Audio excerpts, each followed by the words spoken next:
DDG episode 58. My name is Dave Hunt, and I'm joined, as always, by Michael Swick. How's it going? I didn't know exactly how to start this. I guess I never know exactly what I'm supposed to say when you throw it over to me. But we're like 3 weeks away from 2021, and I'm hoping this year ends just soon. greet. You say hi like a normal civilized person. Hi. I gotta give more than that. I got 2 drinks with me right now. Ready to record. Long day at work. Let's do this. All right. We are Digital Days Gaming. We're a weekly podcast that launches every Thursday morning at 6 a.m. on podcast services of choice.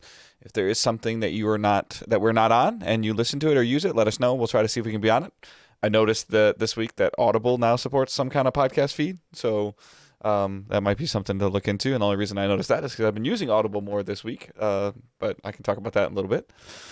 We should already be on there technically because we're on Amazon Music. Okay. I never looked. It just kind of popped up, and when I opened it up again, because when you start opening the app 2 or 3 times in a row in a week, it's like, hey, do you know that we do this? Yeah. But like I said, we release every Thursday. You can also watch it live on Twitch, typically Monday nights around 9 o'clock, 9:30 Eastern Time. Twitch.tv/DigitalDaysGaming, where we are a Twitch affiliate. So you can use a Twitch sub on us if you choose, or if you link Amazon and Twitch, you get something called Prime Gaming. And through Prime Gaming, you get one free sub a month.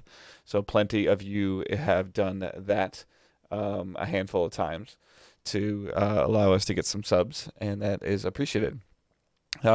Everything else can be found in the show notes or on our website at digitaldaysgaming.com. So please join the community, and you can join through Discord, Facebook, Twitter, whatever. All that stuff is linked in the show notes. And anything else that you can do to help support the show is always appreciative. Reviews, appreciative. Is that a thing? Is appreciated. Whether it's reviewing. It's a thing, but you said it wrong, but it's fine. Is reviewing or sharing the show with your friends, and just giving us likes or follows on any of the social medias is always helpful. So we're going to jump into some of the news and looking at what you have posted in the agenda today. This might seem like a little bit of a downer episode for news.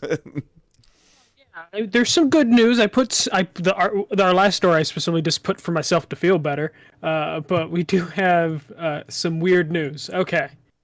Dave will see in my notes how I start this story, because I usually put a little note of a link and then a little editorialization on it. Okay, let's unpack This Week in Dragon Age. So last week, Casey Hudson, the general manager, and Mark Dara, I believe it's Mark Dara, they left Bioware. So, general manager, Casey Hudson, this is the second time he's leaving Bioware. He originally left in 2014 after Dragon Age Inquisition, and then he came back in 2017 under I guess they never said expressively what he was coming back for, but it was rumored to right the ship that is Anthem and the new Mass Effect Andromeda trilogy, which we both know how that trilogy ended up going. It's non-existent now, and how Anthem ended up going. So he was going there specifically to figure out why BioWare couldn't put together a game anymore. And now he's leaving to try something else. Guess that means he's not going to be spearheading Anthem 2.0, which we're still waiting on. And then Mark Dara, he was specifically an executive producer for the Dragon Age series, and he is leaving as well, as previously mentioned.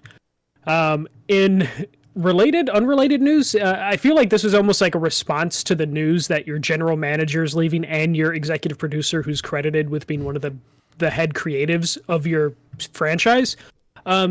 EA, BioWare, and Jeff Keighley announced that we will see the next Dragon Age game at the Game Awards. So the same week that you get these big departures, EA and BioWare hey, we're still doing a Dragon Age 4, and it will be first shown at the Game Awards, which is not unrealistic of what we've seen over the last couple of years.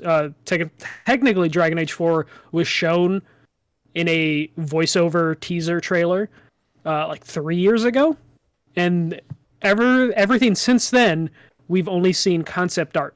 We saw concept art and concept videos as recent as the EA Play event during the summer.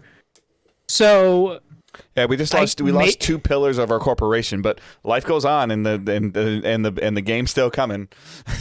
Yeah, and we didn't have shit to show you the last 3 years, but we have something this time. So we will find that in addition to this, they also showed on the website 4 short stories that are maybe hinting at where the game and the franchise will go. So they're definitely working to show that, like, hey, this isn't dead.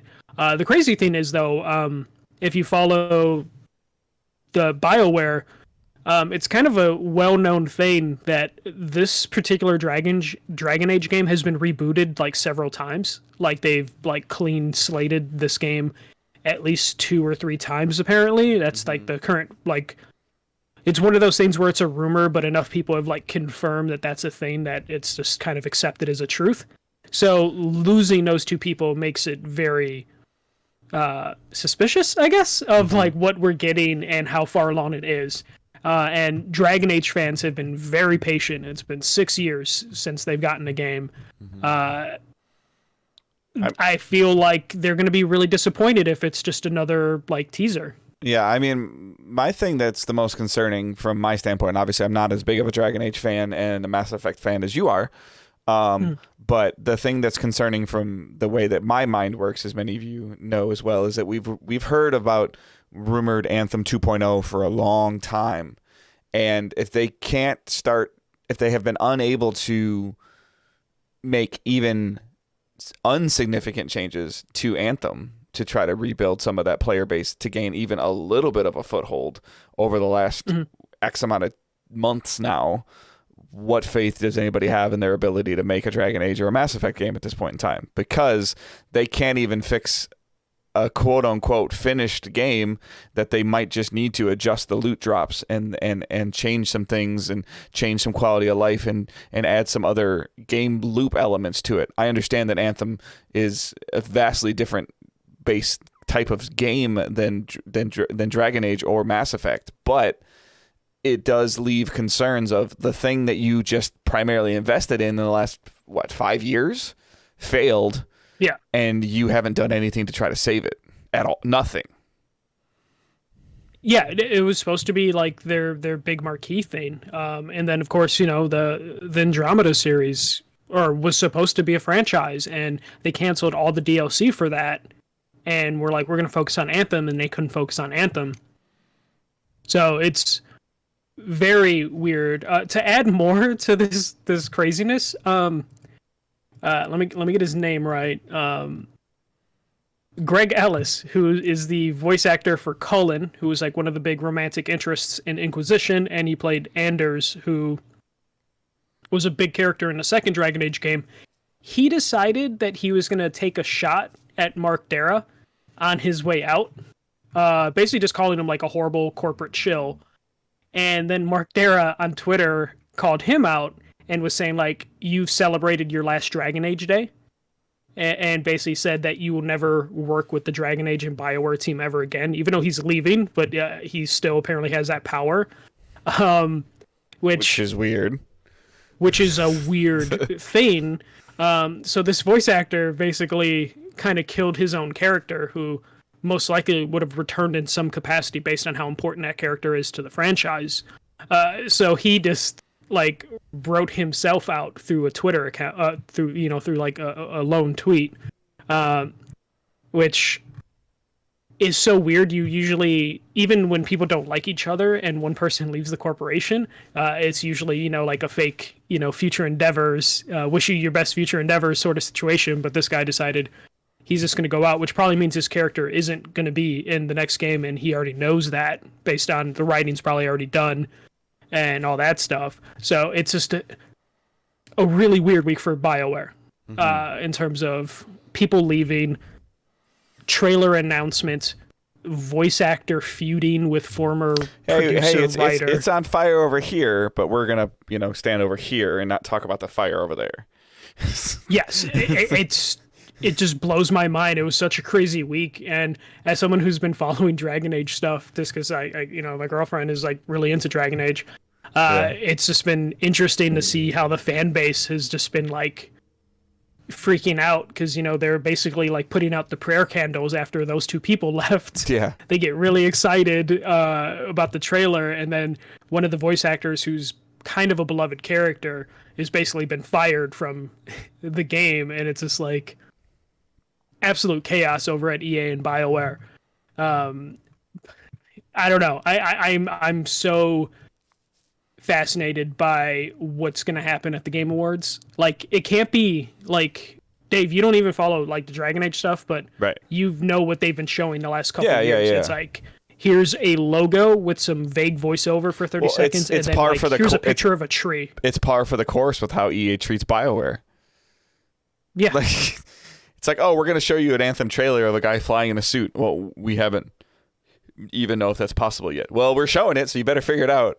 Like, yeah, and it's just like, hey, people really like this feature that we just announced that you guys haven't started yet. Here you go. Knowing our luck, they're gonna announce some new creative director for Dragon Age, and he's gonna tweet out like that night, like, oh, I haven't signed my contract with EA yet. Yeah, Amy Hennig out of nowhere is gonna be like, I'm doing Dragon Age. Kojima, like her. Yeah. And it's going to be like a surprise to them. Well, because like every time I think about that, I think it was Nintendo with like Smash, right? Came out and said this team is working on it, and then the guy that's the head of that team was like, really? And then there was also I think Square Enix with Final Fantasy VII Remake did that to Nomura, where the trailer said directed by Nomura, and Nomura was like, well, I thought I was just consulting. Oh, okay. So we've seen that before, so we'll see if. On a side note, though, like the stuff that they've been teasing for the Game Awards, or that's been rumored to be showing, is like this is almost going to shape up to be better than anything that we had in June or July for E3. Yeah, Xbox is rumored to have a big announcement, which makes sense because last year they showed the Series X there, so there'll probably be something big there. There's rumors about the Battle Royale for Halo maybe popping up there, and the Uncharted movie. The Uncharted movie shown up. Like, I might actually have to watch this time. Like I might actually have to watch it live, not a replay and fast forwarding through things. Yeah, I might have to watch it live as well. Who knows? Maybe it's so good that me and Dave have to record an emergency podcast. Why? See, now when you say that out loud, like we got enough stuff going on this one. No, I put it out loud because then it won't be important enough to justify it. Because I think the last like 3 times were like, it might be important enough for us to record, and it never is. So, okay, here's some good studio news, depending on how you feel about their last game. Neil Druckmann has been promoted to the co-president of Naughty Dog. Neil Druckmann will now join Evan Wells, I believe is his name, as president of the company. So he was vice president, now he's just co-president. Neil Druckmann will still be a creative writer and director on future games at Naughty Dog, so it's not like he's just turning into a pure suit. He's going to still have a creative voice in Naughty Dog, and of course he's working on the Last of Us TV show in some capacity as an executive producer. And just for background, Neil Druckmann has been with Naughty Dog since like 2004, so he's been there a while. Naughty Dog's one of those companies, we hear a lot of bad things about Naughty Dog, but the people that like Naughty Dog really like Naughty Dog, and they stay with Naughty Dog for a really long time. Like, this dude's been here 16 years and worked his way up to co-president of the company. I feel like a lot of the people that have been around Naughty Dog for a long time have been rewarded for being around Naughty Dog for a long time. Their base developer turnover is pretty high, my understanding is, though. Yeah, they apparently hire a lot of people out of college. Yeah. On like temporaries and stuff like that. And they just like burn through as many of those like lower level people, because we've definitely heard some horror stories about crunch at that studio. So yeah, and that's mostly because they hire a bunch of like new college students and then just have like hundreds of them just they hire 10 people to do a job that maybe 2 super talented people could do the job of, but they can get 10 people cheaper than those 2 people. So yep, and then you just work them into the ground. But this is probably a good sign for Naughty Dog. Neil Druckmann is like one of those talents. I love The Last of Us Part 2. I love The Last of Us. I love Uncharted 4. he definitely seems like one of those talents that you want to, lock up. Yeah, like, in terms of like the storytelling, like in his writing ability, 100% agree. Mhm. I would like to see and hope to see some gameplay like new gameplay initiatives in their next whether it's more Uncharted or more Last of Us, a new IP. I would like to see, because the core base foundation of the last 4 Uncharteds and the last 2 Last of Us are very similar. Yeah, they definitely have like found a rhythm that they probably can't stay too comfortable in. Right. And the story carries 80%. And then the fact that what they do with the gameplay works so well, like they don't. It's not like you have a problem with like Nathan Drake's grappling hook or the shooting in Last of Us. Like, was it great? No. Was it broken? No. So like in terms of like the hand-to-hand combat that's in those games, but like somebody that's only played Uncharted could pick up Last of Us and understand how to play the game mechanically.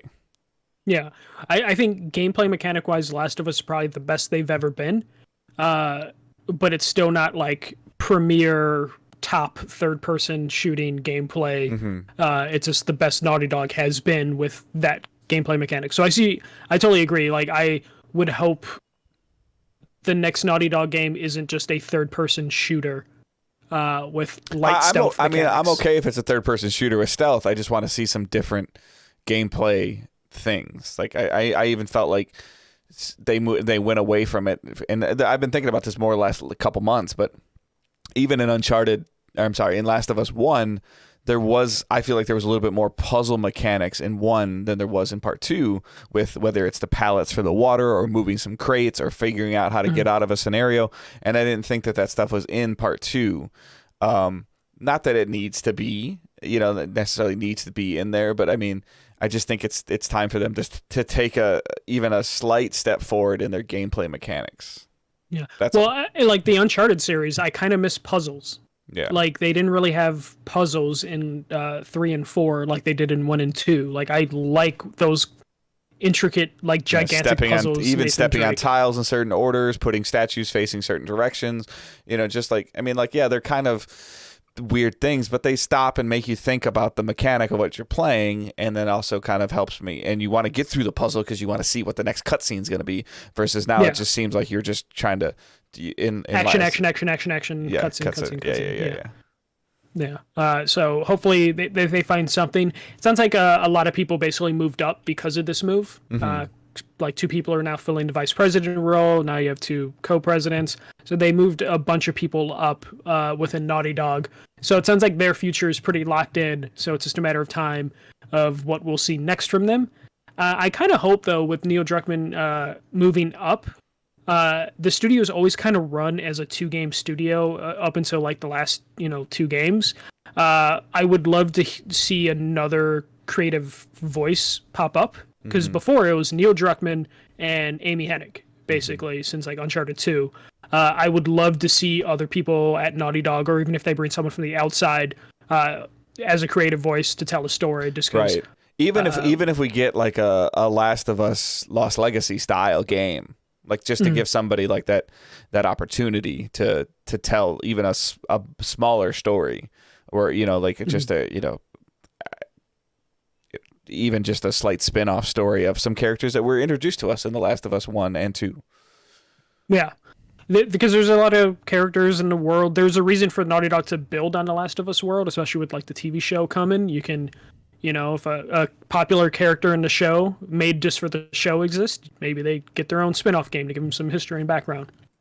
There's a lot of things they could do with that. And then, of course, there's so many cool characters in Uncharted, but I would still love to see them get a new franchise from them. And not necessarily, they don't have to move away from a third-person shooter. That's like their forte. That's their thing. They know how to do that. Their engine, it works with it. But this is something different from them. I wouldn't even mind something smaller from them, just to see what they could do if they turn out a game that they can release in a shorter period of time that involves less people. I would love to see what they can do with like their team and their polish level, but also by not breaking the backs of a bunch of people during crunch. That'd be always nice. Okay, So, the next story. So you see, I put bad news, good news, and then maybe bad news with this next one. Sony Bend, the Days Gone studio, had a couple departures. So the one of the directors, Jeff Ross, is leaving the studio and he's moving to Chicago after pandemic. He didn't say what exactly. That's what I was going to say. They didn't say exactly what he was going to do. But there's only like two places. There's like three studios, but only two of them are realistic, and that's NetherRealm and Iron Galaxy. And then, of course, there's the Young Horses. Iron Galaxy has a new IP. This guy is going to be working on this new IP. Like, yeah, and it would be. And they've gone out. They've gone out pretty big. Like Iron Galaxy is broadening. We haven't covered it very much, and partially because like I don't until they actually say something. I don't really necessarily want to talk about it. But I mean, it starts with Adam Boyes is running the studio, and then they recently just acquired a great, my opinion, a great community manager, and Deej from Bungie. They just got him. Granted, Deej is from Chicago. So like this isn't a shock, and he's been grooming to leave Bungie for a long time. Everybody's like, "Oh, this is crazy," and no, it's not. Like this is he hired two people to essentially do his job. They've been doing his job, and he's moved on in his life. This is how this goes. So Iron Galaxy is playing a game, a very very strategic game of chess, and I hope that they have something really cool. I think that they have something really big, and I hope, obviously they're hinting that they have a new IP, and they're doing successful during the pandemic. So, but I would not be shocked if this guy ends up in Iron Galaxy. So, just because like you have Dave Lane, who's been doing a really good job of building that studio. I forget who the president of Iron Galaxy is. Well, they're co-presidents now. It's Boys and a young lady. I forget the woman's name, unfortunately. But they're co-presidents. And then you have Dave Lane, who's like the founder, and then you have Deej. So you have a community manager, an extraordinary community manager there. Is that the role he took at Iron Galaxy? I'd have to look at his exact title, but it's like communications manager or something like that. Global communication. I know you just said it basically, but I feel like you don't bring that guy in unless you have like you're swinging for the fence and you need a really good community manager to handle whatever game you're going to try. This is probably going to be some type of game of service, if I had to guess, because what are you trying to build a community for? Like, they do have a fighting game background. Maybe they jump into the fighting game and they need him to handle that. You need a good manager for fighting games. Because whether you like Destiny or don't like Destiny, when Deej stepped on stage, he carried a presence and a presentation manner of like where I could see him working for any of these companies, Microsoft, Sony, EA, and being the face and the person like we talked about a couple weeks ago. Like Sony doesn't have the guy that they can put out there and say like could tell you terrible news and make it sound like it's good. And Deej, David Dowg, is the person that can do that. Him especially with the community, the Destiny fans being pretty like knowledgeable and oftentimes angry about something. He's really good at handling that anger and that knowledge in a respectable way. And Iron Galaxy is one of those studios that you might not know who they are by their name, but they basically have been like a port house. They've done ports for pretty much every major game you can think of or every major studio. And then they've also worked on the Killer Instinct. They took over Killer Instinct at one point and did a couple seasons for them. And then they've just been basically their whole philosophy is they just want consistent work to keep people employed. Which means they just take a lot of mercenary jobs. But they have been like dabbling in like trying to make their own IP. They had one game, Extinction, that didn't do too well, but it was also they were trying to do like a AA game in a time where AA games really don't exist. But they've been stacking cash, being like being your term, like you use of being an auxiliary studio. They've been able to stack some cash, and stacking the cash has meant that they've been able to expand their team. There was a whole article about them when like they kind of announced and when they hired Deej, they announced like this entire restructuring of the studio, and that's when they said, "We've got something to show you. We're just not ready yet." Yeah. Some of their previous work, they did port work for Spyro Reignited trilogy. They did the Skyrim on the Switch. They did the Crash Bandicoot ports for the Insane Trilogy. They did the Borderlands 2 Vita, which whatever, and they did like Arkham Origins, Arkham City, Arkham Asylum, all the port work for those games they've touched. So they definitely have capable developers. So it looks like they're building up for that. But you don't go get a marquee community manager. You don't lure Adam Boyes with a 5-year plan to your studio and start building this stuff without some at least a heavy swing. Yeah. And, well, again, we're just speculating on this is where this guy is going from Bend Studio, but like, he's going to Chicago gonna stay in and you're gaming, and game you said, director. it doesn't mean that he has to be in conclusion. Chicago either by the end of the pandemic. Like, people aren't moving at this point in time. Most of them are working from home anyways. So. Yeah, and going back to Sony Bend, they also lost the writer and one of the directors for Days Gone. John Gavin, he apparently left the studio around a year ago. He just hasn't really formally announced it, but he announced it this week because of the other departure. So he's going to leave to do personal projects. So not saying if he's in or outside of gaming or anything like that. So he's leaving as well. I feel like around this time of year is usually when we hear about all these departures and hires.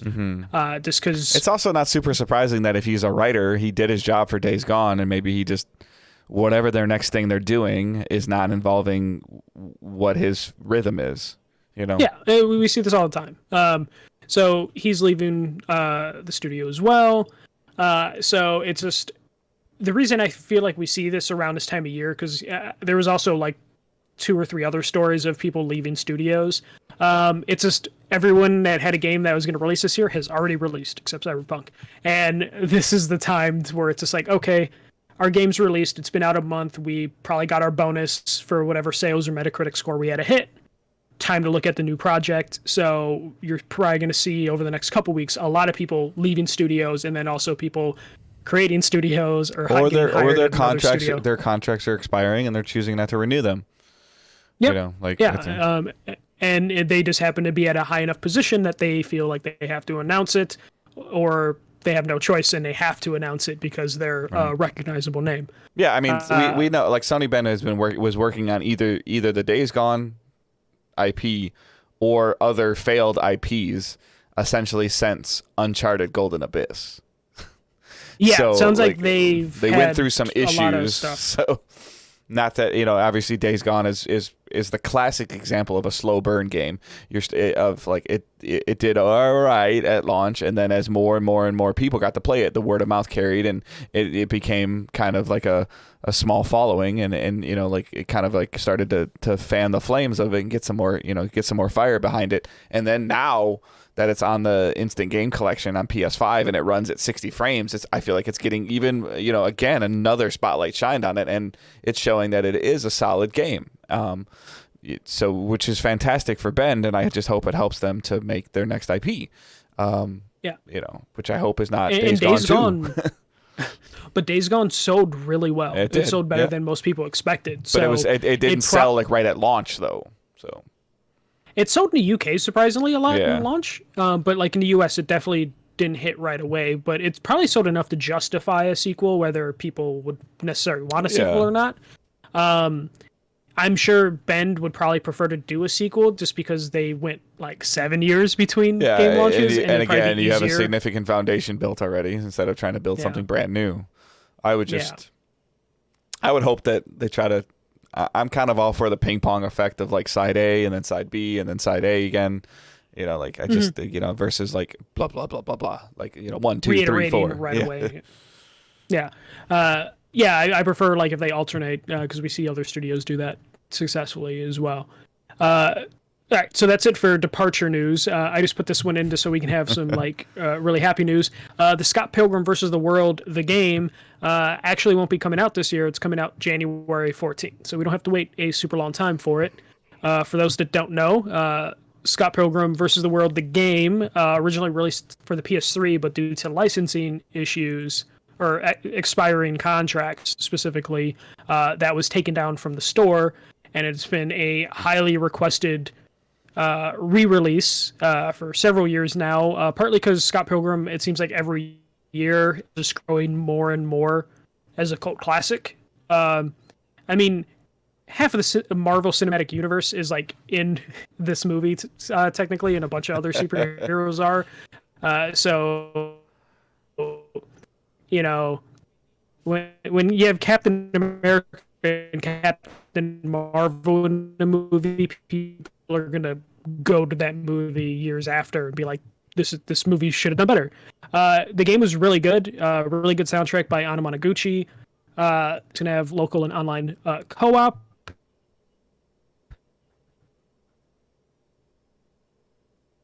And Brian Lee O'Malley, who is the writer of the books, said it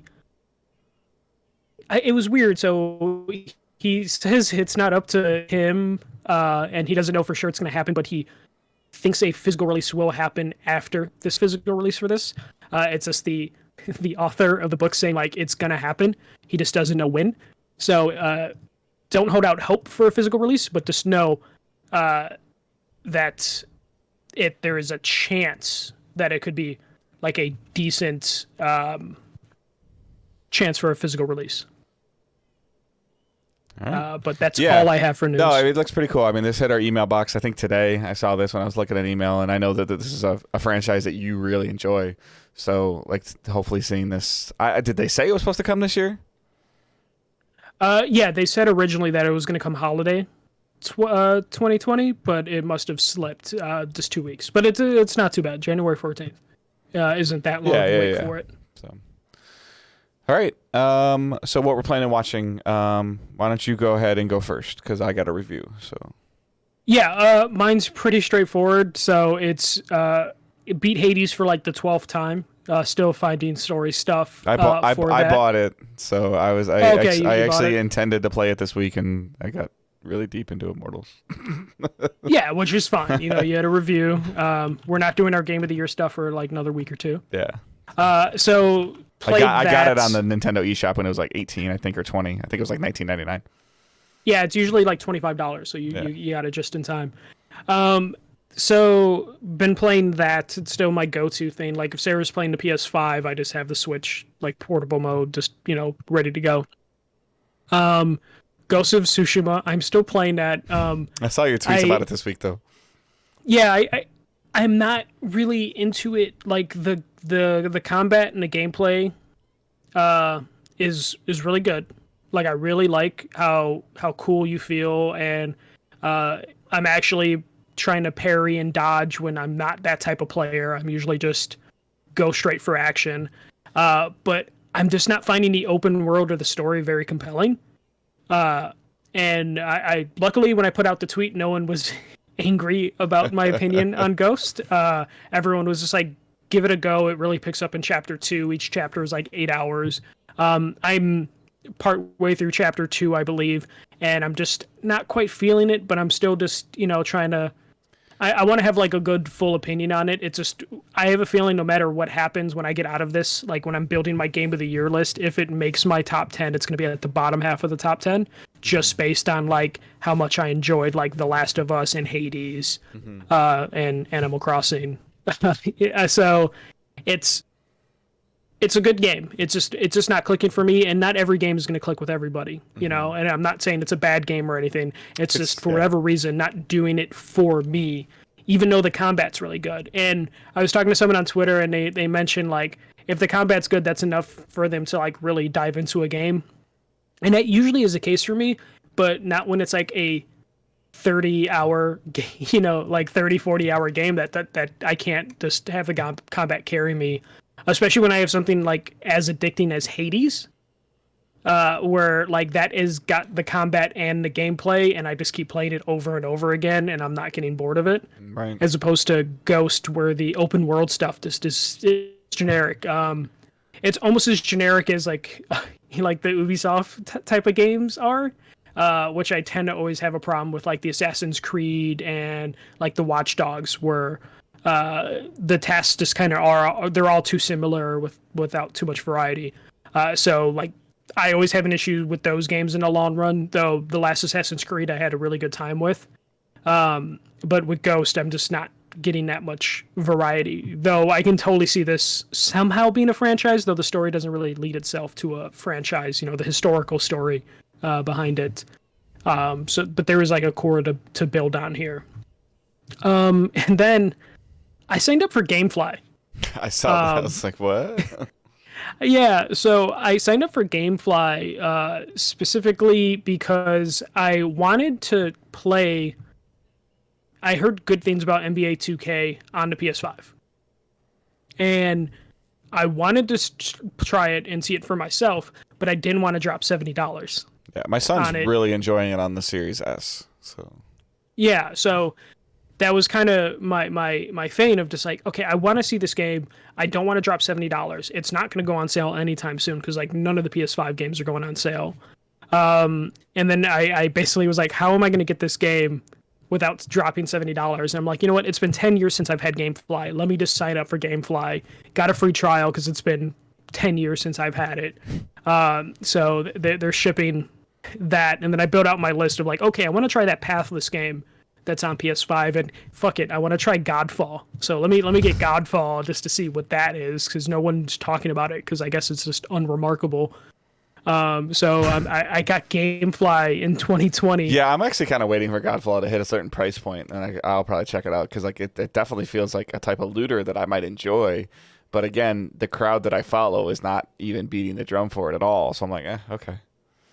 Yeah, I watched like 2 video reviews for it, and I was like, oh, I'm not gonna like this at all. So I'm gonna put it in like 4th of my game queue, just to test it out and see, like how it plays for myself. But I really wanted the basketball game, and I almost got it on the Switch because it's like $30. But then I downloaded the demo on a Switch, and I'm like, there's no way I could play this with Joy-Cons, because those Joy-Cons are too delicate, like the analog sticks. There's no way I'm gonna like play a game where I basically have to just have both sticks punched forward the entire time.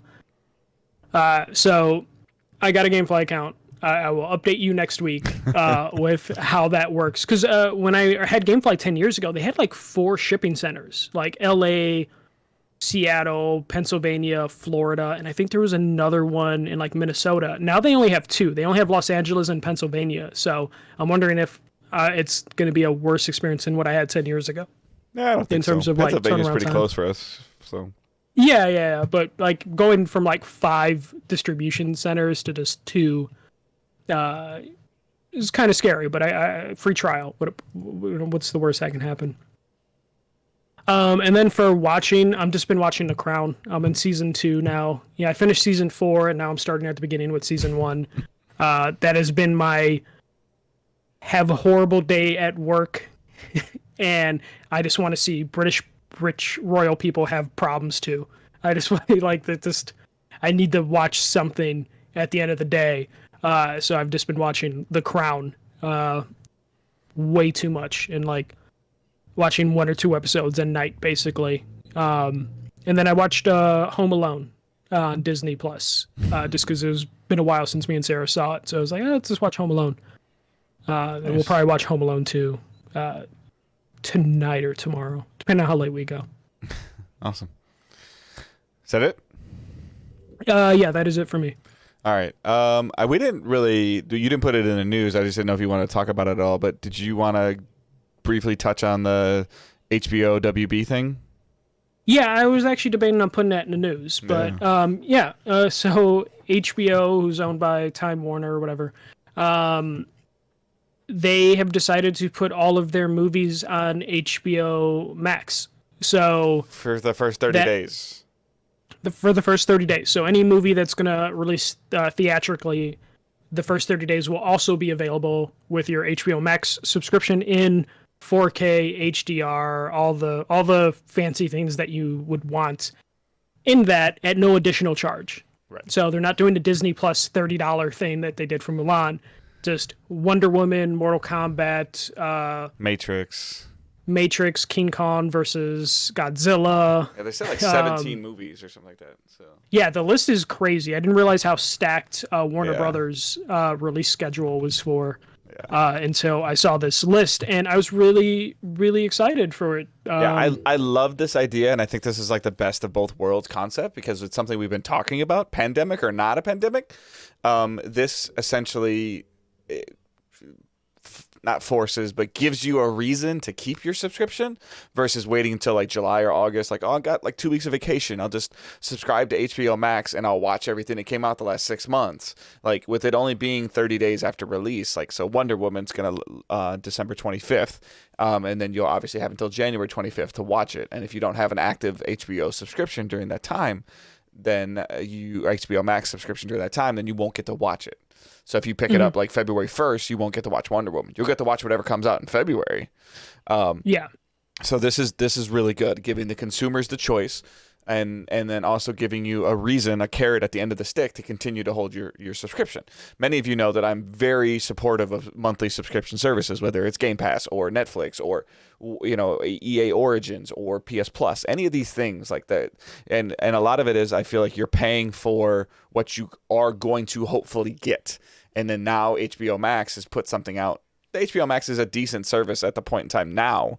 Do I think it's worth money? Not really. I get it. I think we get it for free because I have an AT&T cell phone plan. Or they're owned by no, so I'm getting it free through Xfinity for some reason. Yeah. So like, there's ways to get it a year subscription for free. Yeah. So, I mean, I'm totally cool with it and content with it, but I also think that even if I wasn't getting it though, and there's, I mean, I'll be honest with you, Wonder Woman would be a reason that on December 25th, I would subscribe to HBO Max for 30 days, at least for a month, to watch Wonder Woman. And I think that in terms of with myself and my wife and my 2 older kids that would watch this movie and enjoy it, if the 4 of us were going to go to that movie, it would cost more than it cost me for a subscription to HBO Max for the month. Yeah. So giving the consumer choice is a fantastic option. This is both. Especially right now. If you want to go to the movies, go to the movies. Yeah. It's there. You can spend the money and support the movie theater if you want to. If you want to support the movie directly, make HBO Max successful. If you want to see this as a possible option going forward to show the Disneys of the world and the Marvels of the world, even though they're the same people, all the other movie makers of the world, and that this is a viable platform and a viable option, subscribe to HBO Max. Yeah. I mean, a lot of people are going to blame this for the death of the movie theaters, but movie theaters are already dying because of COVID. So, like... They were having problems before COVID. Yeah, they were having problems before COVID. COVID basically put them, in a very bad spot. If you really look at the business proposition of a movie theater, it's very flawed from the start anyways. They're relying on somebody else to put out product to make them money. So if there's a bad year for movies... There's going to be a bad year for movie theaters. Oh, yeah, no, and we definitely saw that in, the mid-2000s, I want to say. There was, a really bad run. So if there's not Star Wars and Marvel coming out, there might be just a bad time for movies at the moment, And honestly, the 2020 has been such a shit year, and a good half of 2021 will still continue to be a shit year because, the vaccines are coming, but they're not coming fast and for everybody. So theaters are going to be closed for so long, and there's only so long a Warner Brothers can just sit on all these movies before they become irrelevant. I'm telling you right now, if HBO Max comes out January 10th and says, due to Wonder Woman 1984, our subscriptions went up 2,500%, Disney's going to have to be oh, damn. Yeah, and then they're going to have to follow suit. Will that kill movie theaters? Movie theaters already are dying, and if they want to be open, they technically can in some states, and people that want to go to them can support them. And there's other ways to support your local movie theater. But movie theaters need to evolve. They need to figure something else out. I'm sorry, charging me $9 to go to the movie on a Friday night and then another $20 to get a tub of popcorn and a drink ain't doing it for me anymore. You suburban son of a bitch with your $9 Friday night movie. That's probably low if I had to guess. It's probably $12 to $14. It's $15 in Chicago. Yeah. For so evening. All I know is somebody kind of was standoffish about it. I don't remember if it was Facebook or Twitter, but I was in order for me to, if I wanted to take my wife and my 3 kids to a movie, and it'd probably be damn near close to $100. So, well. like there are people that are mad about this as well. Like Christopher Nolan, who's a very much crazy theater person, but also in his contract he gets a cut of the box office. Yeah. So he has very invested interest. He's throwing a fit. Some of the actors are throwing a fit because they're not going to make back end money because they usually make money based on how much is grossed. But honestly, 2020 sucked. So I could care less if the millionaire actors are making a little less money right now. I just want to have like a movie. I just want to see a movie. Yeah, I mean, so, like, my wife and I were don't feel talking bad about it. for the like, actors. If Black Widow comes out in May and we got to wear a mask, like we're gonna go to the movie theater and see Black Widow. Like I'm not saying it's gonna come out in May, but if a marquee Marvel movie's coming out, like we'll go see it. But like right now, like assuming that stuff is a little bit more calmer in April, May, and June. That's a key. Yeah. Like if Black Widow came out next week in theaters only, I would say sorry, I'm gonna wait for the Blu-ray to come out. Yeah, because like right now it's bad. So. Yeah.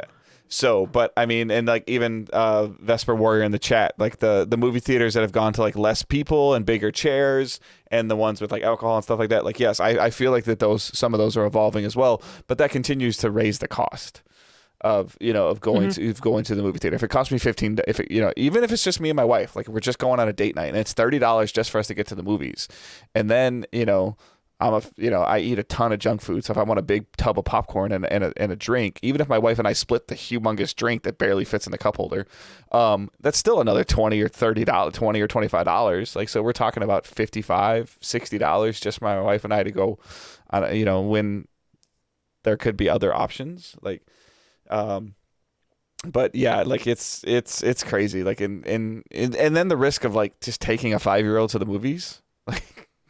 I hate anyone that does that. It's a dice roll. Like if like I'll take Owen to like before the pandemic when Owen was younger, like I would take him to a movie, but it would be like Saturday morning at like 9:00 in the morning. Like, yeah, when there's only like the sad lonely people by themselves. Yeah, so that you're only gonna bother them. Yeah, so sorry, I don't know why it just jumped in my head again, but I'm all for this. Like, and it's not just because I get HBO Max with my wife said it's through our AT&T Unlimited. I would plan. have subscribed if I didn't have it. I would have subscribed for Wonder Woman, and then any other like the Matrix movies. Like would they draw my interest enough? I don't know. Like we'd have to see. But all of a sudden, if like it's reviewing well, and I'm like I might want to check this out. Oh, it only costs $12 for 30 days. All right, I'll do it.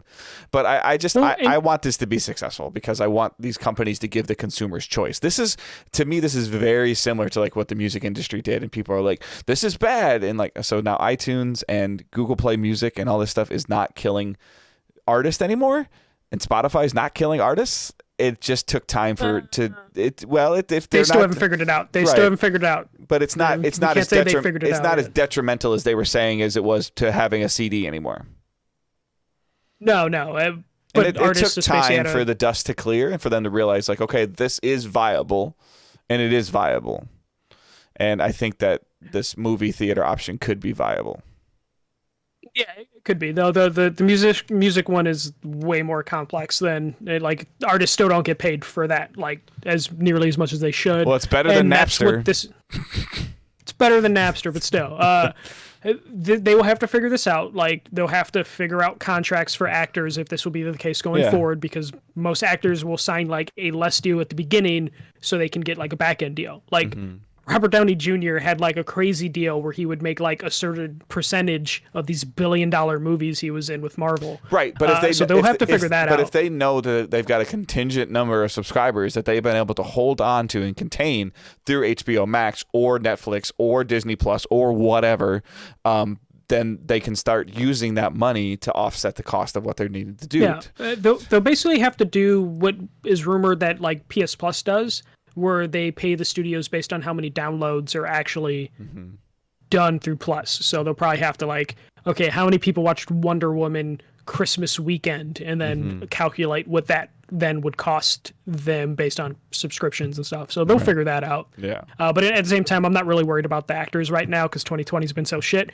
and I haven't seen that many new movies this year, and I have been dying for a bunch of new movies. And now Marvel. It's December. Like it's December, and I've gone through, like, I've been home on a Saturday or a Sunday, and I've gone through Vudu, and I've gone through Amazon Prime, and I'm like, because of COVID, I'm like, oh, what came out in like August, September, November, October that we didn't get a chance to go check out? And we're like, click, like nothing. like nothing. Yeah. And Wait, and I miss going to like the movie theater and like taking a chance on a random movie.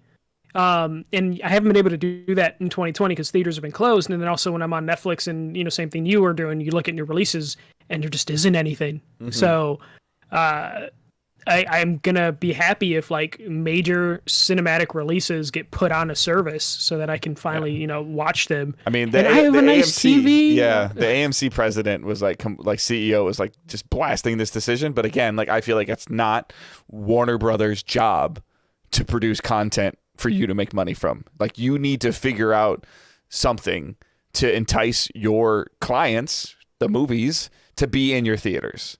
And whether that's saying, whether that's you're doing a monthly subscription thing through your own theater, that I'm on the same boat. Like, if it's $15 a month and I can go to the movies whenever I want, you'll get the $15 from me. Which they were trying, but no, third parties were trying it. Yeah, no, AMC had their own plan. But I think you were limited to like 2 movies a month. Don't do that. Like, don't do that to me, because like, let me, you put a price on it and let me choose. And then you need to figure out what the price is. It's similar to what we've had to do with some of our stuff, like even with our Patreon stuff. Like, all right, let's see what the consumer says and let's listen and look at the feedback and make adjustments. Not just going, well, you guys aren't producing quality enough content for me to be able to make my price warranted. Like, it's not their job. It's not somebody else's job to make our podcast entertaining. It's our job. Yeah, though the movie companies do get like 70% of whatever the theater makes for ticket sales and stuff like that. But yeah, like the movie theaters in general have just been like, oh, how are we going to change our business dynamically? Oh, you can buy alcohol here, overpriced alcohol here. And it's just like all their like jumps are like, oh, you can buy more things here at a premium price, and they haven't figured out. Like, I've gone to like dine-in movie theaters, and the food is like okay at best, and twice the cost it would be at an actual nice restaurant. The reclining chairs that I physically fit in, like it being a 6'4" person, to be able to sit in a chair at a movie theater and not feel like cramped or having enough leg room that I'm not accidentally kicking the person in the back of the head that's in front of me because I need to adjust my feet. Like, that's a huge win. Or being able to get up and go to the bathroom, or get up and leave to go get something else and not have to be like shimmying my way through the movie theater. Like, those are all wins. Like, those are good things. Yeah, they don't warrant it being $17 to go to the movies. Yeah, so. And another thing about those dine-in movie theaters, they never turn the lights fully off, which pisses me off. Well, because they can't. Because we've seen those 4D things. Like, I never thought that was worth it. What was it like to go in LA to go see that movie? Like I didn't even go because it was $30, so I didn't go. And you sat like, in you some guys went. I didn't go. Oh, okay, me and you were, I think, the only ones that didn't go though. Someone else was with me who didn't go because it was like $35 an hour, and we're just like, no, thank you. All right, so I didn't mean to go on a super long tangent about that. I'm sorry. No, D-Box is pretty cool, but D-Box is like $20, and it's not always worth it. Right. So, all right. So I'm going to review Immortals: Fenyx Rising on PS5 and Switch. So first off, huge thank you to Ubisoft. They sent me the PS5 version, PS4/PS5 version of the game. I did not play on PS4. They sent me a Switch version of the game per my request. And they also sent me a Switch Pro controller to play said game. So like I didn't have a Pro controller. So like that thing is awesome. The main reason that I wanted multiple separate platforms of the game is because this is one of the first games to use the new Ubisoft Connect, and which allows cross save. And again, this is something that I think is a huge win for the consumer and for the company, because it actually makes it worth getting a game on multiple platforms, because you can just move your save back and forth. Encourages double dipping. Yeah. I would love to. I don't remember who said this. I think it might have been on a video review I was watching after I'd already kind of put my thoughts together, and then I wanted to just to make sure that I wasn't completely off base. That I would love to see some kind of bundle, whether it's from Ubisoft or something like that, like an incentive, like buy it on PS5 and we'll send you a Switch code or a code for another platform and get 2 games for, I don't even know, like $110. Like, I think it'd be really cool to see something like that. I don't know how that would work. But so first, all right. So the Ubisoft Connect seamless, worked really well. Set up your account on, like when you sign in with your email address, your password, and you just link your Nintendo Network ID, link your PSN ID, link your Xbox, link your whatever you're using, Epic, whatever you're doing, and then there's an option there to upload online save, and then there's an option to download online save, and it just works. The only thing is that I didn't really test it to see if it just automatically did it. I think you have to remember to upload it. So there was a situation where I went to play on PS5 and I forgot to upload it from the Switch. I had to go grab the Switch, upload it, and then download it on the PS5. So that's there. But other than that, it worked. Now, I played 75 to 80% of this game on the Switch, upstairs, on my couch with my nice big new TV, which was very comfortable and relaxing to do. I primarily have been gaming at my desk for multiple years, and it has been nice the last month or so just to play Series S and Switch upstairs. And kind of, my wife likes it as well too, because I don't have headphones on and I'm not away from everybody.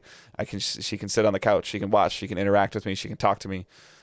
So that was a plus. Now, the game itself of Immortals, and primarily playing it on the Switch, there is a difference. There's this, I don't see it as a significant difference. And again, I struggle to see frame rate. So please bear with me. I'm sorry. I guess I feel like I'm normal, but it sounds like to other people I have conversations with, maybe I'm not.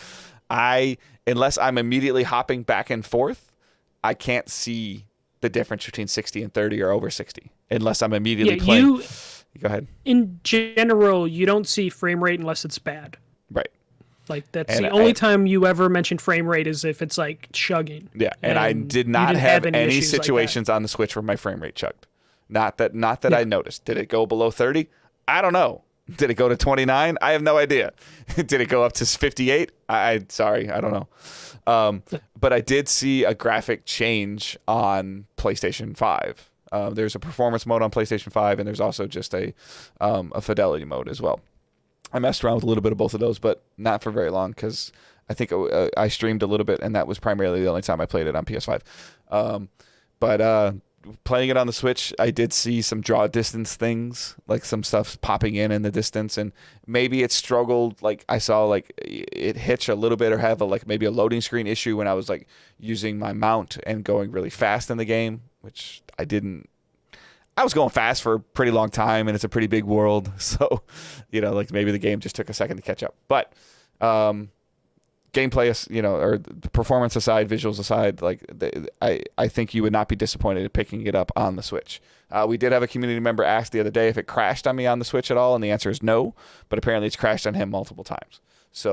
But picking this game up on the Switch, I think, is a viable option. Then, if you really want to just play it on your new mega consoles or on your PC, you're just going to get a better looking version of it. Not tremendously better looking, but better looking. Gameplay wise, this is a Breath of the Wild clone.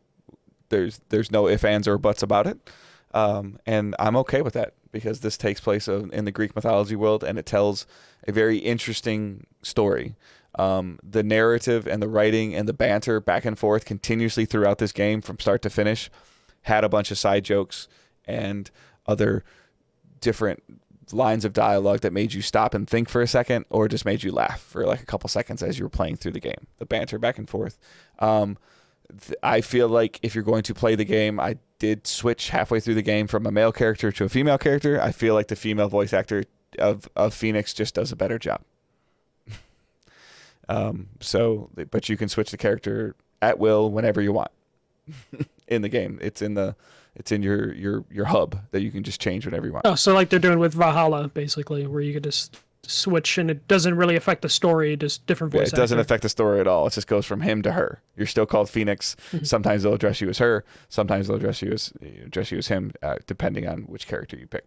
But I did play probably 10 or 12 hours as a male character, and then I played the last 18 or 20 hours as a female character. And it just seemed to, it's just the way the storyline was written. There's a big brother little sister element that I just think works better as big brother little sister than big brother little brother, if that makes sense. Mm-hmm. So just keep that in mind. But play as whatever character you want. That's just my thought. The combat is where this game shined for me. unlocking the skills and going through and mastering and figuring out what you like to use and what works for you. I really enjoyed like the bringing the spikes up out of the ground. So I spent a lot of my skill tree points on that, making that bigger and doing more damage. Lifted characters up into the air. You could start doing combos with them with light attacks and heavy attacks, or like a big, Hephaestus' hammer.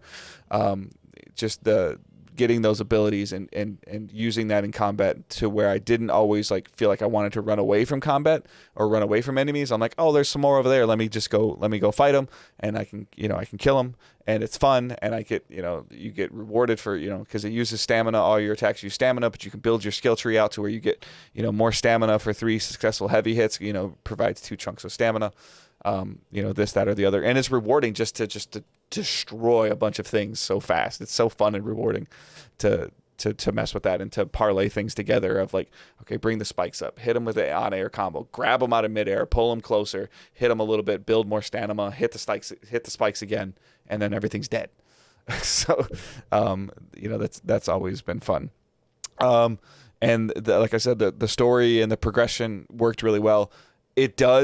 I feel like it does suffer from the lack of linearness in the story. You have the ability to go wherever you want in the game, and I think that is a great thing, and it's a cool thing, but I also feel like it kind of hinders the story. So you are rescuing a handful of Greek gods in the game, and each area has a god that you're helping. And each area is built uniquely around that god. Ares of the god of war has a forge where weapons are being made, and it's more of a desert and fire area. And then, I'm blanking on some of the names, but there's a green, area, like a trees and luscious. Mm-hmm. And so there's each area kind of has its own dynamic feel and look to it. And again, helping the gods, it has their own miniature campaign. Classic Ubisoft style.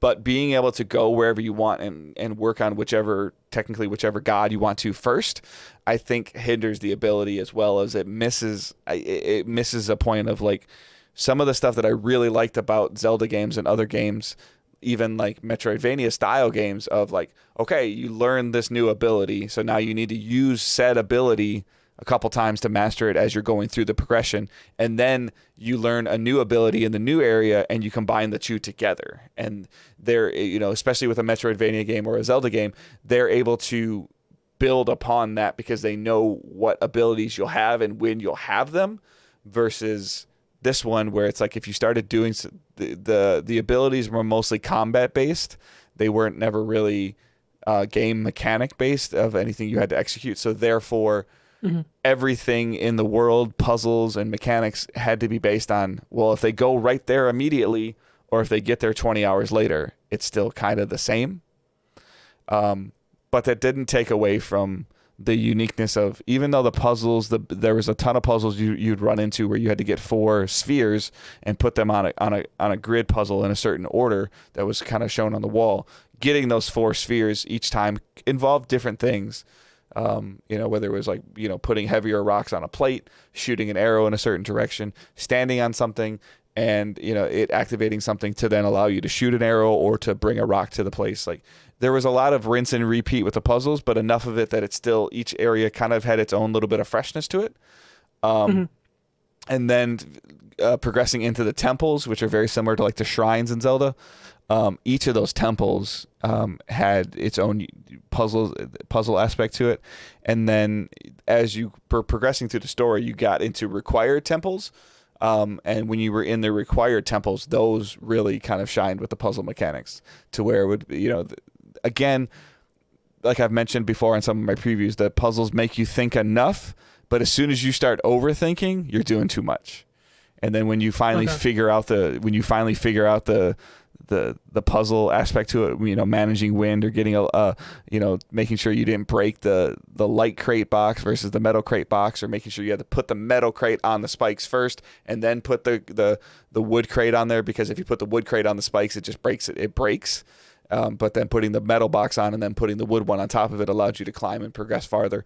Managing the wind mechanic as well. All of that stuff I felt was really good. I do have a huge gripe with this game, though, that got to me. So Saturday I was probably playing too long. gonna put that out there as I make this great. I got to the point of where I was able to complete the base campaign, and I was getting into where I thought, what I figured was near the end of the game. And I had, I was like, maybe I want to beat this on Monday, but I want to kind of see where this is going a little bit. So I went to the final location, and I was like, all right, I'm going to get to this location. I'm going to get to a certain point where I can defog the area, and I'll stop. And I got to the location at like 7 o'clock at night. And I was going through this whole entire area, exploring the area. And it was like an hour and a half later. And I was at the point of where, like, could I have just turned the game off and walked away? And when I would have came back, I would have been in the same area. Yes. But did I feel like I had completed what I had started when it said, like, this is the next step in the quest? No. And I felt there was a part of me that I hadn't unfogged the area yet. So I didn't know if I had any real fast travel points yet there. I didn't really want to leave or stop because I didn't know where it was going to put me when I moved away from it. Okay. So it was like unclear with the possible checkpointing, basically? Yeah, for that area. And that last area didn't behave like the other areas. Like there was the similar symbol to where it's like I thought I'd go there, go to this specific point, climb up to a really high point, like Assassin's Creed style, survey and scout the area, and it would unfog or remove the clouds from the map area that I was at. And then I would be able to say, okay, I'm content. I unlocked this area. I can see where I am, and I'll come back and play. And that didn't happen. And I ended up beating the game that night. I didn't necessarily intend to beat the game that night, but I got to the point where I'm like, okay, well, I think I'm really close now. And I was. It took me about 30 hours to complete the game. So and I did play it on a notch down from normal, but I didn't feel like that changed the puzzles, or I don't really feel like it made the bosses any less meatier when I'm fighting them. It just, I think my health refilled a little faster and my stamina refilled faster. Okay. But I also knew what I was doing in terms of reviewing a game, and sometimes you have to like I really wanted to see the story and play the game. Yeah.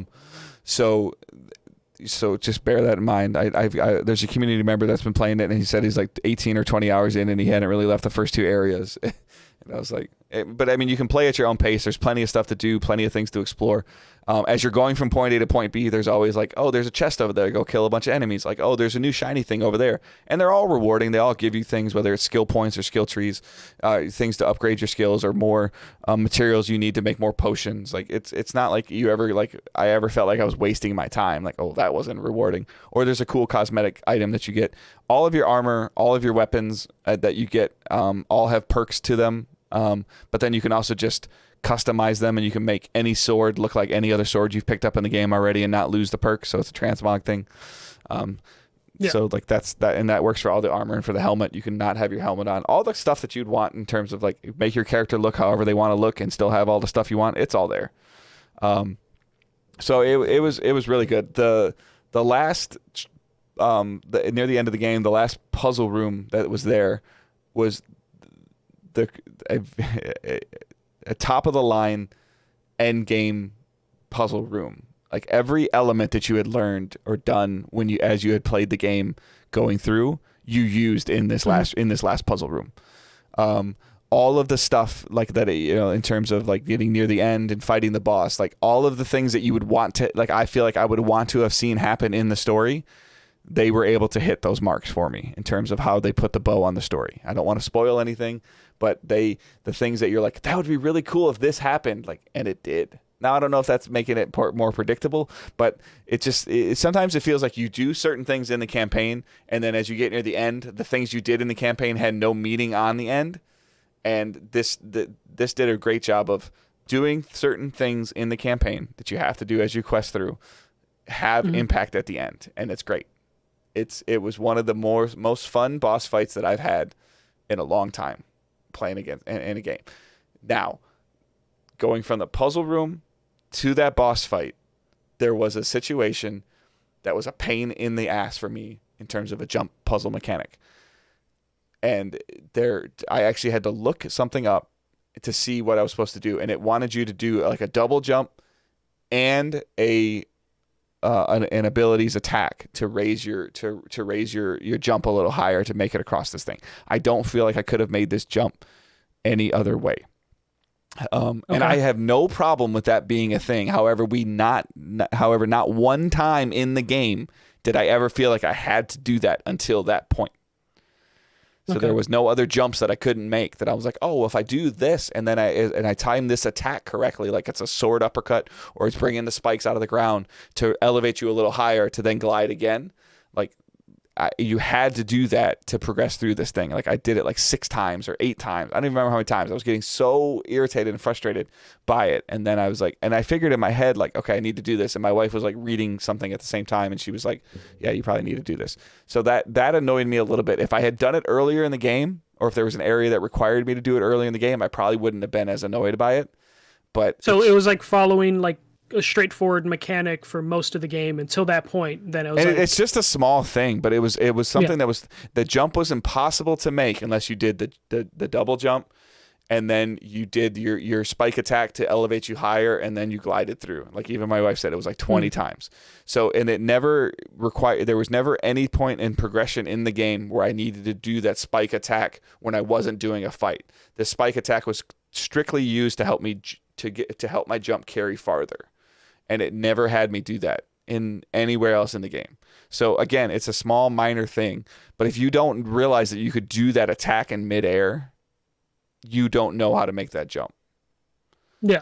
So like that was like the one thing that was like really kind of like annoying and very annoying for me. The other thing that I realized too that may or may not be a deal breaker for some people with the cross save, and maybe this is going to get fixed in a patch because the game's only been out a couple days.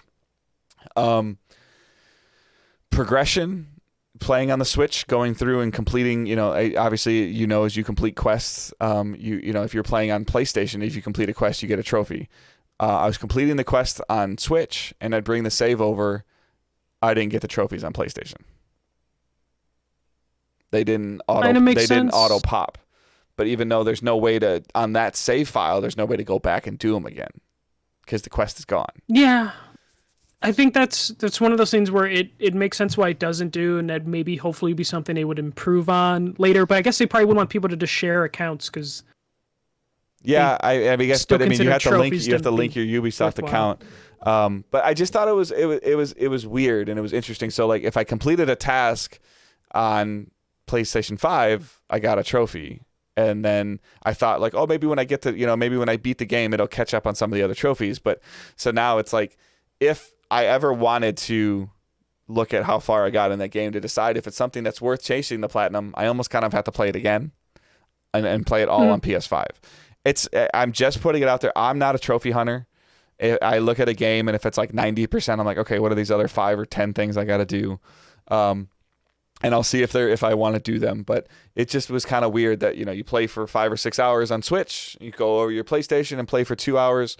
And it's like, oh, well, you the stuff that you did already, like you didn't get the achievement or the trophy unlocked for it. So not a huge deal breaker for me, but I'm just putting it out there for other users that are playing, that are thinking about that.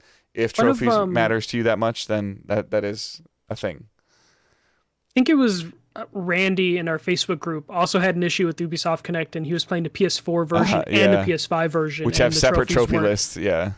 Yeah, even though it's the same file save and technically the same game. So it sounds like it's like a combination of like it's a PS5 issue and also like cloud with Ubisoft Connect issue that maybe they'll eventually correct. I mean, we've seen it work from a Sony standpoint, like where if you imported your save from Spider-Man to the remastered version, like you got all the trophies. From first party stuff, we've seen it work. So I mean, like, and then the other thing too is just I realized as well, like I didn't feel any haptic DualSense features for this, which isn't surprising since it came out like on 6 platforms though. I know, but I'm already getting worried that like not a ton of games have like taken advantage of the DualSense so far, and there's not a huge library of games to choose from, and they haven't really done it. So I mean, it just comes down to like, it just comes down to is like we've been talking about for months, like is the development time worth it for one platform when you're releasing on? I don't even think PS4, I don't PS5, even think Demon Souls. Okay. does anything with the DualSense very special. Yeah, but I'm just saying, like, so I mean, Immortals is on PS4, PS5, Xbox One, Xbox Series, Stadia, Epic Game Store, Switch. PC, Switch, yeah. Yeah, so it's everywhere, and I think that even a couple guys were watching the stream. Like, this is kind of one of those games where you can pick it up and play, and it's lighthearted, and it's a nice just kind of kick back and relax and have a good time playing this game. And it's in my top 3, top 5 for sure games of 2020. Nice. So highly recommend. Yes. Basically. Yeah. Nice. Other than that, that's really all I played. Like I mentioned earlier, I bought Hades, and I will be checking that out as part of a Game of the Year conversation. So I mean, that's important for me to check out some things that are being listed up that high. I'm not going to get my hands on the Ghost of Tsushima by the end of the year. It's just not going to happen. And then we watched Mandalorian. So that's still doing a really interesting job for Star Wars, deep Star Wars fans. There's Steven stuff going on there that I'm not really understanding, but I'm liking the character development and the story aspect that they're telling. So, and then I really haven't been, watching a whole lot of stuff. I mean, I've had Immortals for like 7 or 8 days now. And I put in like 35 hours to it. So that's a lot for me. Yeah. So other than that, that's all I've been playing and watching. So. All right. We can move on to our questions and comments. You can send us questions or comments using hashtag AskDigitalDays, just like Koval John did. And he did it like 4 days ago, and he did it unprompted. Solicited. So, yeah, unsolicited. Yeah. He listened to last week's episode, and he's like, hey, I've got a comment on that. Here you go. So he said, obviously referring to last week's episode, great episode, guys. He goes, why hasn't anyone considered that PSVR 2 has the cameras on the headset? I think there's a strong chance they will use a wireless system and room scale. Thoughts? Both of those concepts sound really cool, and they'd be really fantastic if Sony said a damn word about VR. So right now, Oculus has that technology. HTC has that technology. It's just really expensive. And the only reason PSVR was as successful as it was is it was the cheapest way to get into an ecosystem for that. I think I wouldn't be surprised if they're going to do something with the camera, which is why the current camera doesn't work with the current PSVR, or the new camera doesn't work with the current PSVR. I'm hoping it means they're moving away from it, because that isn't the best way to track what he's talking about of having built-in cameras and doing room scale is the best way to have VR, and it's done on PC, but it's really expensive. I almost feel like realistically they don't want to mention VR because it hasn't hit that price point for them to release it in mass, like PSVR 2. If you do that, you probably lose backwards compatibility though with the old games. You will lose backwards compatibility. Yeah. Which would be an engineering thing for them to work on for a couple years to like figure out a way not to lose backwards compatibility. So they might be locked into that camera, but if they can add some additional cameras to the inside for better head tracking and some eye tracking, that can still keep backwards compatibility while moving forward in a price conscious way. But I feel like because the current systems I can finally say current gen, because the current gen is kind of expensive entry point, I don't think they're going to say PSVR for like 2 or 3 years once they get, the manufacturing for this under control, which is probably, Xbox says they're going to have issues until like April, and I'm assuming Sony's in the same boat. We probably won't hear PSVR from Sony until 2 to 3 years down the road, when they can get pricing down for the consoles, and then whatever new technology they're going to put in PSVR, get that price point down into like the affordable range of like $400. It's gonna have to, if there's a PSVR 2, like we're talking about new controllers. It has to be, because like the Move controllers are okay. Yeah, but I'm saying like the current, like the DualSense, the way that the DualSense is built, I don't see how it would work with VR. That's why I feel like it would have to move beyond that camera and Move stuff, because it doesn't work. And the fact that they're still bundling and pushing the current PSVR with Iron Man, and as a holiday bundle right now, even with as well as PS5 is doing, and putting the dongles, the adapter into this stuff, is that we are going to be with this headset, like you said, until 2022 or 2023. And then it'll be a almost, I don't think it'll be a standalone peripheral, but it'll be damn near close to a standalone peripheral. I would imagine it would just use the system as the game is essentially to hold the game. But I mean, if you're talking about cameras on a headset and a wireless headset, you're talking a $400 price point thing. You're talking about another console. But that's what it currently. I mean, it came out at $400 or $300. So, and I would assume that tech has gotten better, which is why we see these bundles hit like $200 often. So that technology got cheap enough for them to put like a small, because when you put a camera in a headset, you don't have to put a crazy phone camera in the headset. You don't need a crazy megapixel count camera. You just need something to help with tracking. So they can put a low quality camera in there as long as it has a way to see and track better.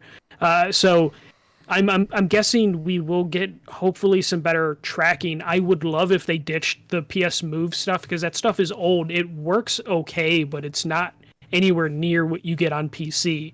Just because it's just like a camera trying to track a ball with a light. It's very like archaic and old.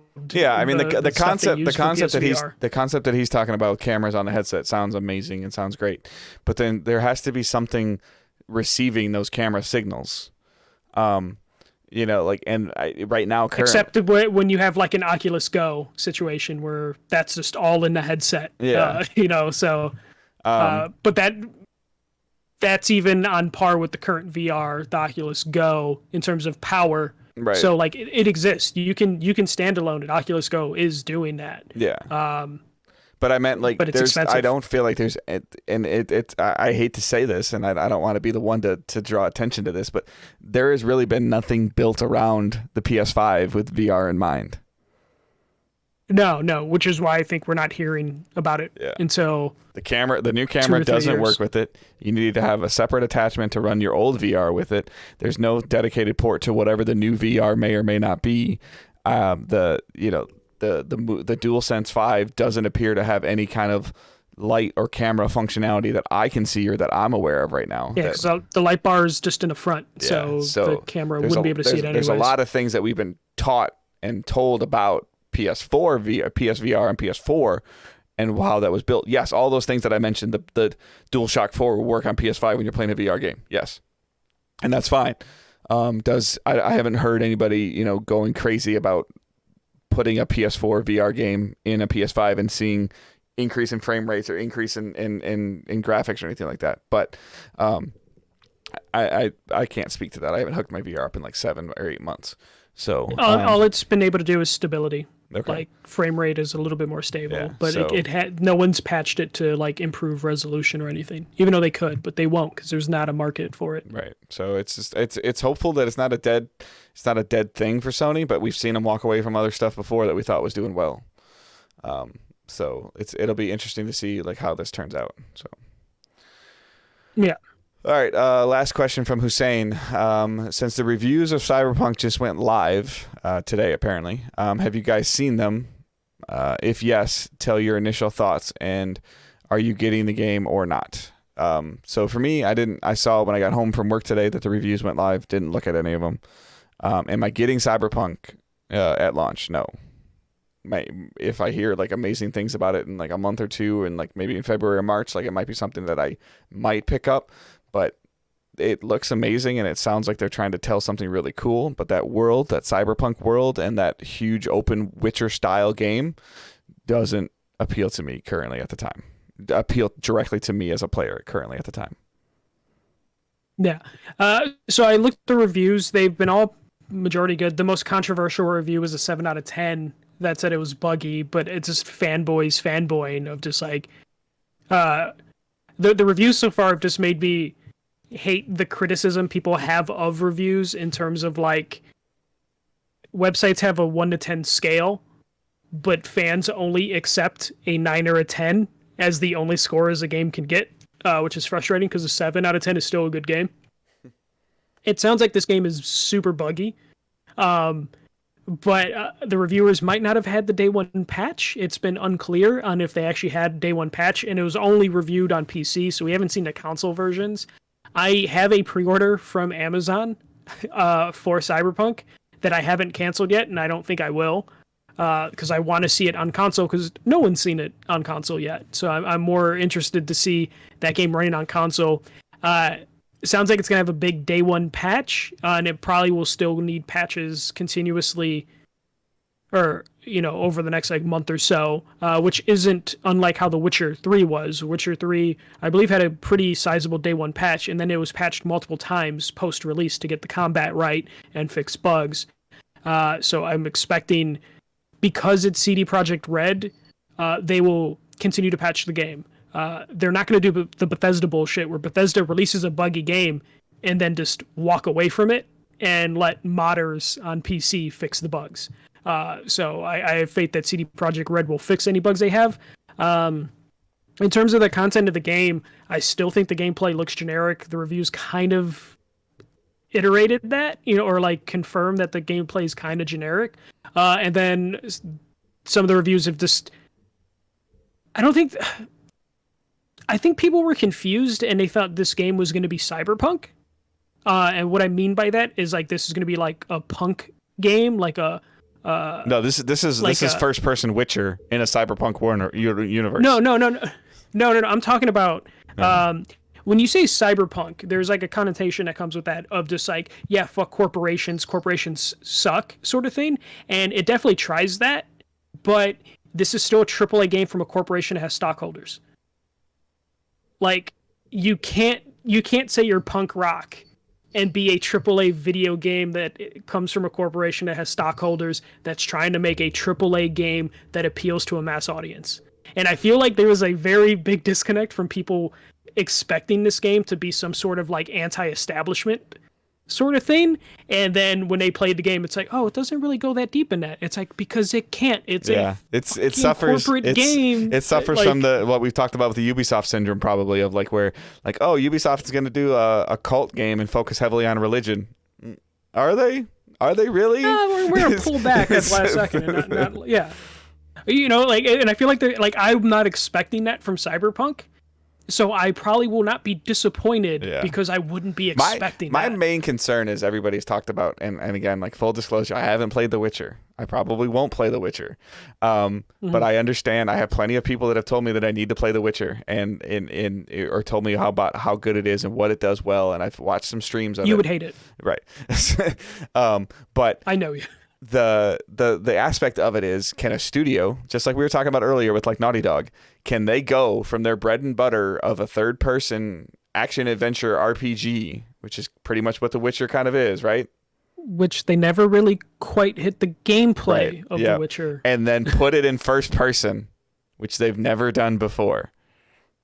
Yeah. And a shooter at that. Yeah. So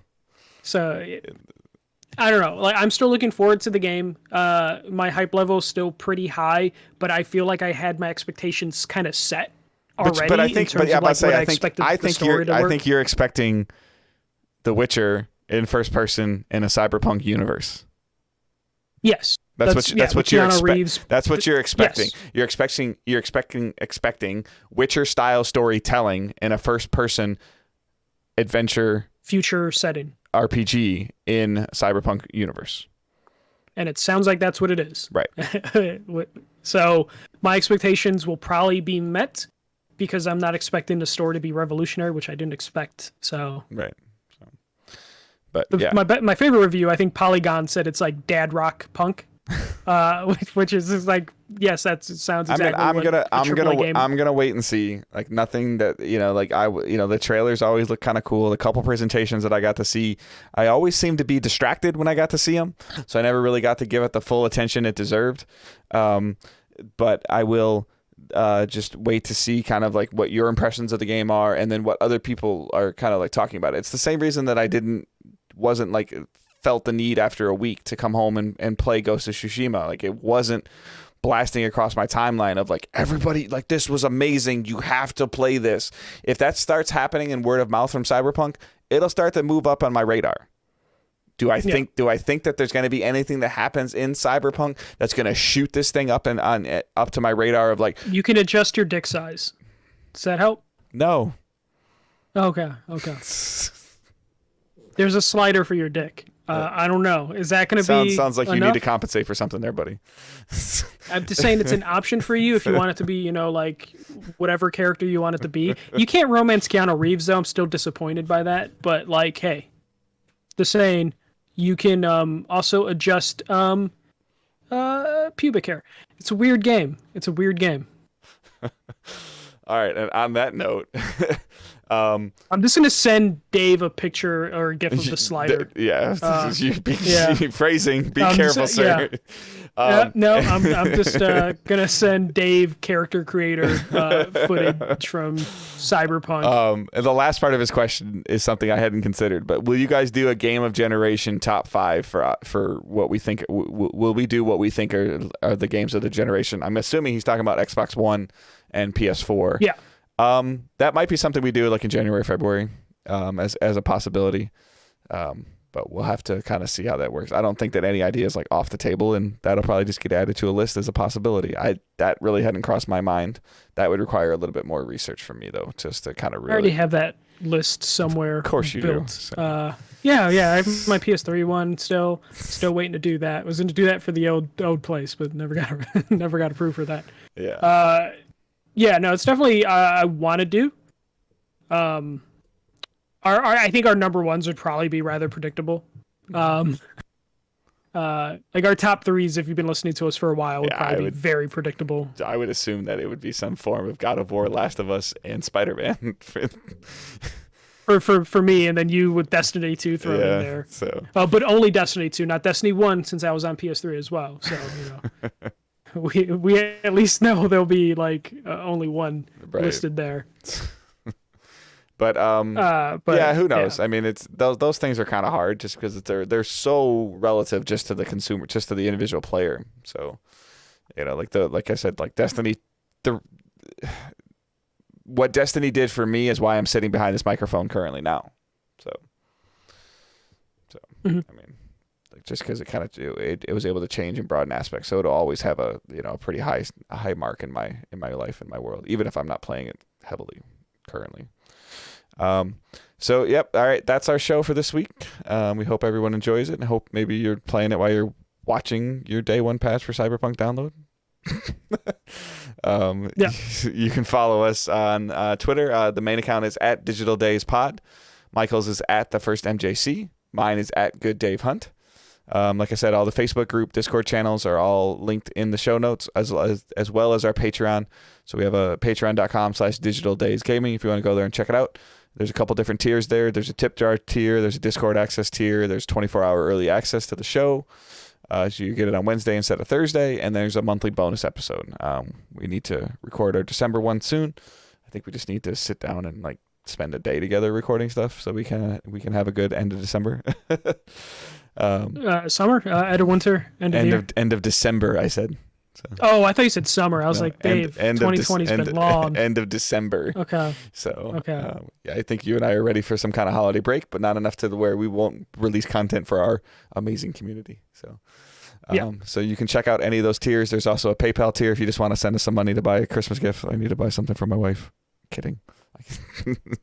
And then our t-shirts. Cyberpunk 2077. Yeah, and then our t-shirts. There's a Teesprings link in there as well.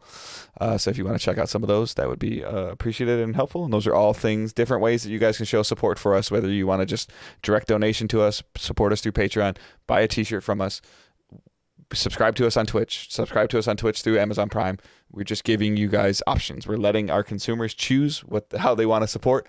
Or you don't need to support at all because you're buying Christmas gifts for your kids or your significant others, which you should be doing, not giving us money, that you can just review the show and share it with a friend. That's just as important as giving us $1 on Patreon. So any of that stuff is always helpful and always appreciated. So I hope everyone has a great week and keep moving forward.